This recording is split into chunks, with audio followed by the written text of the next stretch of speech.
Halo teman-teman semuanya, balik lagi ke video gue tutorial selanjutnya ya. Lanjutin yang tadi, yang habis blokir YouTube. Sekarang kita lanjut yang bingung Q. Nah ini Q juga sebenarnya gue masih ada bingung, tapi di sini gue sebisa mungkin ngejelasin sepemahaman gue ya. Gue kayaknya kayak dasar lah. Ya mungkin aja itu benar, mungkin aja salah. Kalau bisa koreksi aja gitu kan. Bisa aja dikoreksi sama kalian sama teman-teman, boleh dibantu ya. Habis itu, nah kita sebelum ke sini tuh kita harus cek dulu nih speednya tuh berapa sih di internet yang kita pakai ini. Ya sebagai contoh lah ya, itu tuh buat penanda sebagai perbandingan aja di kitanya. Nanti kita lihat ke perbandingannya nih, kita pakai perbandingan aja ya teman-teman. Sorry.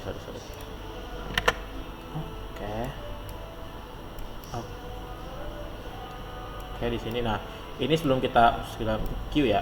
Q itu sebenarnya tuh buat membatasi bandwidth ya, atau kecepatan internet dalam suatu lingkup. Kayak gitulah ya intinya yang gue tahu. Jadi langsung aja kita tes dulu awal-awal. Ini belum kita batasin bandwidthnya segimana. Kita bisa dilihat ya, cepet ya jaringan, karena kita pakai jaringan kampus. Kebetulan jaringannya cepat, buat download pasti uploadnya pun cepat. Nah nanti di hasil akhirnya tuh kita bakal ngebatasin bandwidth download dan upload itu sekecil mungkin atau seefisien mungkin untuk penggunaan seluruh mahasiswa di sini. Sebagai analoginya seperti itulah ya. Nah, lihat ya dari jaringannya pun cepat gitu ya kan, downloadnya 87,12 dan uploadnya pun 94,50-an lah. Segitulah. Tuh, seperti ini. Ini perbandingan di awal ya, sebelum. Nanti kita lihat perbandingan selanjutnya nih. Ya. Ini perbandingan selanjutnya. Ini pas setelah kita setting speed test. Ini perbandingan yang sebelum. Ingat, sebelum kita Q-type. Langsung aja lah, nggak usah lama-lama ya. Di sini kita langsung aja ke Q-type. Q-type-nya ada di sini ya. Kita pencet. Nah, gue bakal ngejelasin dua cara menggunakan simple Q. Sebenarnya ada 3, Q3 sama simple Q sama Q-type. Tapi yang kita jelasin itu simple Q sama Q-type aja. Yang pertama kita simple Q dulu. Pencet tambah di simple Q-nya. Nah, di sini ini bebas namanya Q1, tapi kalau gue bawaannya aja. Untuk targetnya ini bebas, targetnya berapa? Targetnya itu sesuai IP yang kalian pakai di sini. IP yang kalian masukin di addresses kayak gini lah. Mana ya? IP di sini. Nah, address ini yang kita masukin di sini. Tapi jangan 1.1, tapi ini IP networknya yang dimasukin /24 seperti itu. Jadi ini implementasinya seperti inilah kira-kira ya. Oh ya, sorry gue cepet-cepet yang ngejelasinnya karena ngejar waktu juga. Jadi gini, IP-nya tuh 192.168.1.0/4. Nah ini untuk keseluruhan IP yang dipakai. Misalnya gue pakai IP ini dapatnya 1254. Nah ini bisa di sebelah gue misalnya dapat 253, itu masih bisa karena gue pakai 1.0 karena keseluruhan IP yang digunakan. Nah habis itu kita kemana? Langsung aja kita setting di target upload dan target downloadnya. Kalau sebagai contoh target uploadnya ini banyak ya pilihannya tuh, ada 164K, 128.000 sampai 1 mega gitu kan. Nah sebagai contoh aja gue pakai buat download itu 5 MB, kalau buat 5 mega, terus kalau buat downloadnya 10 M. Nah untuk burst limitnya tuh kita samain aja ya 5 ini 10, dan buat burst thresholdnya tuh sebisa mungkin tuh di selisihnya tuh jangan terlalu jauh gitu, dari 10 sama 5 gitu. Kalau ini menurut gue yang pelajarin ya, dari teman juga ngejelasin kayak burst thresholdnya gimana sih, paling jangan jauh-jauh dari burst limit sama max limitnya. Ya udah, paling analogi dari gue ambil aja kayak misalnya 3 gitu kan, 5 kurang 2 3, dan 10 pun kayaknya dikurang 3 juga kan, paling dikurang 5 lah jadi 5. Nah buat burst time-nya itu dapat saran dari dosen saya juga. Dari dosen saya itu disarankan 10 aja gitu. Nggak tahu kenapa juga, soalnya saya belum benar-benar mendalami tentang simple Q. Jadi mohon maaf juga kalau ada kesalahan ya. Untuk di advance-nya nggak ada yang kita ganti. Nah, langsung saja ya kita apply. Ini ya. Udah ya. Nah, itu ya. Nah, ini udah nih ya, udah. Nah, habis itu buat jadi pembuktian langsung aja gua tes. Pasti bakal beda sama yang di sini. Percaya sama gua. Lihat ya. IP yang kita setting tadi di simple Q 10 kan, 10 kita bakal ketahan bakal ketahan di 10 sampai 9 rata-rata. Itu untuk download. Upload pasti di 5. Nah, lihat gak? Jomplang kan perbedaannya kalau udah pakai Simple Queue. Bandwidth-nya tuh bakal kebatas gitu loh. Bakal kayak ada gapnya gitu loh. Pembatas di awal sebelum dikasih konfigurasi queue sama sesudah. Beda ya? Kalau sebelum itu dapatnya tuh gede-gedean ya, tuh ping dapat 87,12 sama 94,54 untuk di-upload.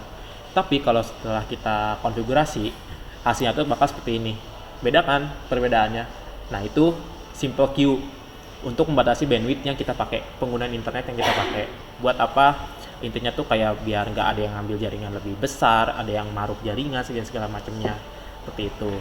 Nah, lanjut aja kita pakai. Ada cara satu lagi, itu dapat saran dari dosen saya karena pakai satu cara ini katanya lebih mudah untuk dipahamin gitu. Caranya pakai apa sih? Kita pakai QType. QType itu apa? Yang gue tahu, yang gue pelajarin itu QType itu kayak ngenamain, kayak ngekategoriin untuk apa dan apa gitu.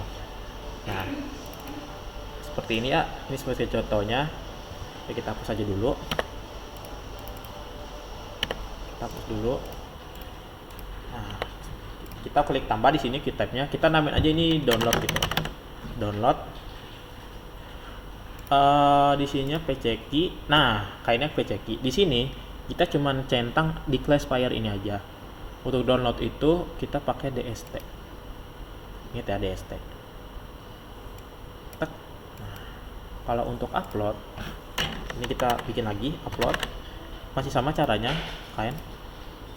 Ini kita pakai SRC atau source gitu kan. Kita upload, kita play. Udah nih. Nah, di sini sama aja caranya. Masih sama masukin IP-nya tadi gitu kan, 168.1.0/24 seperti itu. Target outputnya kita bedain lah, misalnya yang ini 3 sedangkan ini 512 gitu kan buat download. Kalau target uploadnya tuh di sini masih 512 ini 3 ini 15. Di sininya tuh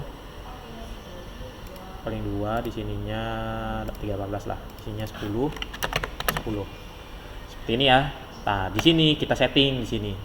Lihat QType-nya kan masih default small sama kayak yang sebelumnya. Karena kita belum pakai sistem QType. Nah, setelah kita tadi buat QType-nya yang sebelumnya di download sama di ininya kan, di upload, kita pakai aja di sini. Nah, di sini ada nih pilihan yang kita bikin. Nah, kalau upload kita masukin upload di sini. Kalau download kita masukin download di sini. Seperti ini. Lihat ya. Langsung aja kita play. Sama tuh. Nah, kayak gini ya. Kita bisa lihat sama aja ya. Cuman kita tambahin settingnya sedikit di sini di advance. Seperti itu. Nah, gitu buat sebagai perbandingan lagi. Apa emang harus diblokir firewall ini? Kita speed test lagi. Tes. Aduh loh, jaringannya lemot banget. Nah, oke. Sini kita bikin perbandingan lagi, pasti perbandingannya bakal jomplang. Oke, bismillahirrahmanirrahim. Dan hasilnya adalah tuh. Sih? Kecil banget. Karena tadi kita setting tuh berapa hanya downloadnya, kalau boleh tahu ya, sorry. Download tuh cuma 512. Dapat sekecil ini kalau QType sama aja tuh, sama aja kan tuh. Oke, beda kan perbandingannya ya, beda ya. Nah, ini yang menggunakan QType tuh, beda ya. Ini yang menggunakan Simple Queue biasa tanpa QType, ini yang QType, dan ini yang sebelum kita konfigurasi queue. Sebenarnya tuh for your information aja, kalau buat QType tuh sebenarnya nggak beda jauh, sama aja sebenarnya. Cuma tuh ini tuh apa ya, cuman kayak ngenamain ini aja, ngenamain si tipe queue-nya buat apa dan semacamnya. Itu kayaknya berguna buat kalau ini teori dari gue ya, mungkin ini tuh ada kaitannya dengan DQ theory seperti ini, DQ theory itu. Jadi udah gitu doang videonya. Makasih banyak teman-teman. Assalamualaikum, waalaikumsalam.